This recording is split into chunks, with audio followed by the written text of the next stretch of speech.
노자가 들어가다 보니까 노동자 편이라고 또 생각을 하실 수도 있는데 사실은 돈 주는 사람 편. 안녕하세요. 리스펙트 벼 컨설팅 이승열입니다. 자기소개 한번 해주시죠.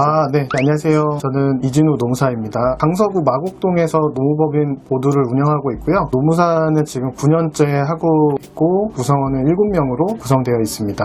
노무 업무 이슈로 해가지고 이렇게 하고 와주셔서 너무 감사하고요. 네, 초대해 주셔서 감사합니다. 기대가 많이 되고 있습니다. 우리가 미리 몇 가지로 좀 준비를 해가지고 이야기를 좀 나눌 텐데요. 원장님들이 이제 저는 인사 업무를 주로 많이 하다 보니까 노무와 관련돼가지고 궁금하신 것도 되게 많고 까다로운 것도 많고 그런 것들을 물론 뭐 다 해결해 드릴 수는 없지만 오늘 좀 듣고 난 다음에 우리 원장님들한테도 좋은 내용으로 채워졌으면 좋겠어요. 요즘에 이제 병원 노무 많이 하시잖아요. 병원 노무가 워낙 많았나요? 아니면 최근에 많아졌나요? 최근에 사실 이슈가 좀 많이 있어서 임금 명세서 교부도 의무가 되고 직원분들도 해주셔야 될 것들이 좀 많다 보니까 그래서 최근에 좀 많이 늘어났던 것 같아요. 잘 모르시는 분들을 위해 가지고 한번 첨언을 하면 노무사 업무라는 범위가 어느 정도인지 한번 설명을 해주시겠어요? 가장 기본적으로 하는 것은 이제 사대보험 관리를 하고 있고요. 채용과 관련된 부분은 직원이 입사를 하게 되면 근로계약서를 법적인 수준에 맞게 작성을 해드리고 있고요. 입사를 하면 이제 사대보험 또 취득을 해야 되고 사대보험 관리를 하면서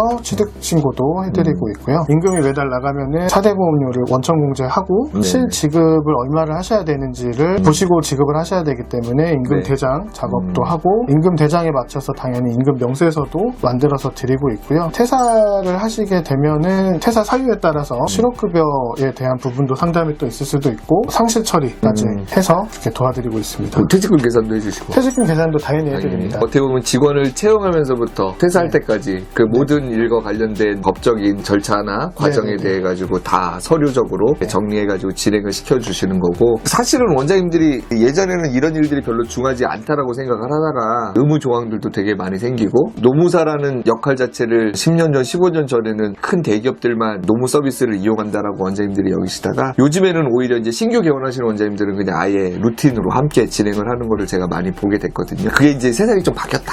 뭐 이런 걸로 제가 보기에 이해를 하면 될까요? 네, 예전에는 노무라고 하면 노자가 들어가다 보니까 노동자 편이라고 또 생각을 하실 수도 있는데 중요한 포인트시네. 사실은 돈 주는 사람 편이 맞고요. 보통은 기업도 사실은 사업을 운영하면서 근로기준법이 적용이 되는데 원장님들은 잘 모르시고 위반을 하게 되는 경우가 많거든요. 알면서 의도적으로 위반을 하는 거가 아니고 대부분 모르시고 위반하는데 법에 대해서는 무지라고 해서 처벌이 면제가 되거나 그렇지는 않기 때문에 몰랐다고 봐주는 거 아니다. 네, 그래서 이제 그 법을 알려드리고 운영하시면서 여기까지는 지켜주셔야 된다고 말씀을 드리는 게 이제 자문의 형식이라고 보시면 될 것 같아요. 예전에는 이제 노무와 관련된 이제 완전히 정립되기 전보다는 근로계약서 교부도 얼마 안 됐잖아요. 이제 교부 의무가 지금 한 10년 이내잖아요. 최근에는 이제 직원들 급여 명세도 이제 의무 사항으로 맞습니다. 그런 것도 그리고 조항이나 뭐 내용들을 다 원장님들이 꼼꼼하게 확인해가지고 배부를 해야 되다 보니까 예전에는 그냥 월급만 주면 되던 일들을 근로계약서도 써야 되고 교부도 해야 되고 그런 절차들을 갖다가 정확하게 지키지 않으면 크게 문제가 될 수도 있고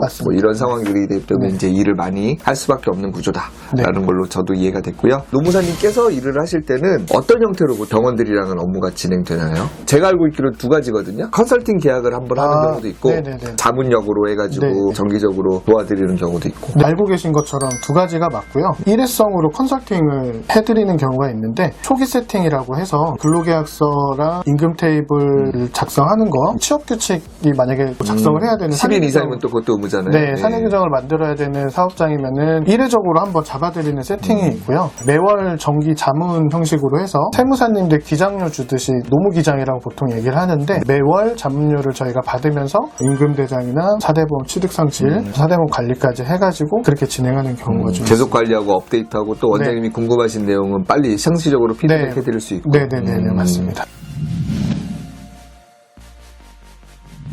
저는 개인적으로 원장님들 만날 때도 그렇고 노무사는 반드시 필요하진 않다고 얘기를 드려요. 노무사는 반드시 필요하진 않는데 노무사 없이 이제 노무 이슈가 발생하면은 금전적으로 좀 큰 피해도 있을 수도 있고 형사처벌도 될 수가 있고 노무사는 약간 보험의 성격이 좀 있는 것 같은데 대한민국에서 사업을 하면 근로기준법이 적용이 되고 법을 몰라서 위반하는 거에 대해서는 처벌이 면제가 되거나 그렇지는 않기 때문에 책임을 져야 되니까 그래서 노무사는 그런 쪽에서는 좀 필요할 수는 있겠다 라고 생각을 합니다. 병원에서 사실 분쟁이 되게 많은데 대부분 이게 노무와 관련된 감정 싸움으로 번지는 경우를 많이 봤거든요. 그런 것들에 대해서는 어떻게 생각하고 계시는지. 흔히 뒤통수를 그렇죠. 친다라고 얘기를 하는데, 뒤통수를 친다라는 거는 돈이 뒤통수를 치는 건 아니잖아요. 그러니까 그렇죠. 세무는 뒤통수를 친다고 볼 수는 없는데 사람이 치는 거기 때문에 네네. 이제 보통 노무 쪽에서 많이 발생하는 것 같기는 하세요. 근로기준법에 대한 내용을 직원분들도 많이 알고 있기도 하고, 이런 부분들에 대해서 본인들의 권리를 이제 주장을 하는 거니까 정당하다라고 볼 수 네, 있죠. 이제 정당하다라고 볼 수 있는데, 어쨌든 대한민국에서 사업을 하려면 근로기준법 자체가 적용이 다 되기 때문에 본인들이 이제 요구한 부분에 대해서는 권리를 주장할 수는 있는데, 원장님들 입장에서는 뒤통수를 맞은 것으로 또 생각을 하실 수가 있기 때문에 뒤통수 맞기 전에 근로기준법에 대해서 대략적으로라도 알고 계시는 게 좋을 것 같다라고 생각을 합니다. 그다음에 다음 주제는 제가 보기에는 많은 문제점을 안고 있는 의료계의 관행 중에 하나가 그로스가 아닌 네트로 주는 경우가 있잖아요. 네. 노무사와 왔을 때는 어떤 문제점이 있고 해결책은 무엇인지.